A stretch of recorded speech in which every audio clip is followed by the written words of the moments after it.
ഈ പരിശുദ്ധമായ സൂറത്തുൽ ഹശ്റിന്റെ അവസാനത്തെ 3 ആയത്ത് മഗ്രിബിന് ശേഷം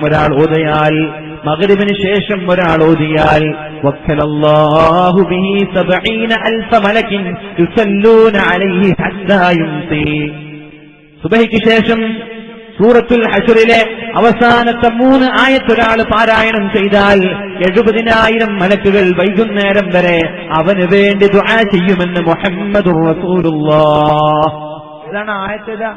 ലൗ അൻസൽനാ ഹാദൽ ഖുർആന അലാ ജബലിൻ ലറഅയ്തഹു ഖാശിഅൻ മുതസദ്ദിഅൻ മിൻ ഖശിയത്തില്ലാഹ് وتلك الأمثال نضربها للناس لعلهم يتفكرون هو الله الذي لا إله إلا هو عالم الغيب والشهادة هو الرحمن الرحيم هو الله الذي لا إله إلا هو الملك القدوس السلام المؤمن المهيمن العزيز الجبار المتكبر سبحان الله عما يشركون هو الله الخالق البارئ المصور له الأسماء الحسنى يسبح له ما في السماوات والأرض وهو العزيز الحكيم.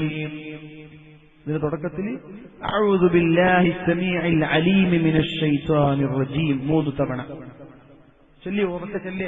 أعوذ بالله السميع العليم من الشيطان الرجيم أعوذ بالله السميع العليم من الشيطان الرجيم أعوذ بالله السميع العليم من الشيطان الرجيم بسم الله الرحمن الرحيم. ഇങ്ങനെ ചൊല്ലി സൂറത്തുൽ ഹശ്റിന്റെ അവസാനത്തെ 3 ആയത്ത് സുബഹിക്ക് ശേഷം 1 തവണ, മഗ്രിബിന്റെ ശേഷം 1 തവണ നമ്മൾ ഓതാൻ തുടങ്ങിയാൽ എത്ര മലക്കുകളാ 70,000 മലക്കുകൾ രാവിലെ മുതൽ വൈകുന്നേരം വരെ നമ്മുടെ പാപങ്ങൾ പുറത്തു തരാൻ വേണ്ടി അള്ളാഹുവിനോട് ദുആ ചെയ്യുമെന്ന് ലോകത്തിന്റെ മുത്ത് റസൂലുള്ളാഹി സ്വല്ലല്ലാഹു. ഇനി മരിച്ചാലോ, ആ ദിവസം മരിച്ചാലോ മാത ഷഹീദാ, ഷഹീദിന്റെ കൂലിയുണ്ട്. അയാൾ മരിച്ചാൽ അവർക്ക് അല്ലാഹു നൽകുന്നത് രക്തസാക്ഷിയുടെ പ്രതിഫലമാണെന്ന് പരിശുദ്ധ റസൂലുള്ളാഹി സ്വല്ലല്ലാഹു അലൈഹി വസല്ലം നമ്മോട് പഠിപ്പിക്കുന്നുണ്ട്. ഇതൊക്കെ തുടങ്ങിക്കൂടെ? ഇതൊക്കെ വേദ കേട്ടിട്ട് പോയാൽ മതി, തുടങ്ങിക്കൂടെ? ഇതൊക്കെ ചെല്ലാൻ ഒരു 10 മിനിറ്റ് പോലും വേണ്ട എന്റെ സുഹൃത്തുക്കളെ. 10 മിനിറ്റിന്റെ പോലും ആവശ്യമില്ല. ഇത് ഓതാൻ 5 മിനിറ്റ് വേണ്ട. നേരത്തെ പറഞ്ഞതും ഇതൊക്കെ ജീവിതത്തിൽ ഇന്ന് മുതൽ നമ്മൾ പ്രാവർത്തികമാക്കുക. നാളെ സുബഹിക്ക് ശേഷം, മഗ്രിബിന്റെ ശേഷം ഇങ്ങനെ നിരന്തരമായി 21 ദിവസം നമ്മൾ നിരന്തരമായി ചെയ്താൽ ഇൻഷാ അല്ലാഹ് മരണം വരെ പിന്നീട് നമ്മൾക്ക് മറക്കൂല, നമ്മൾ ചെല്ലും.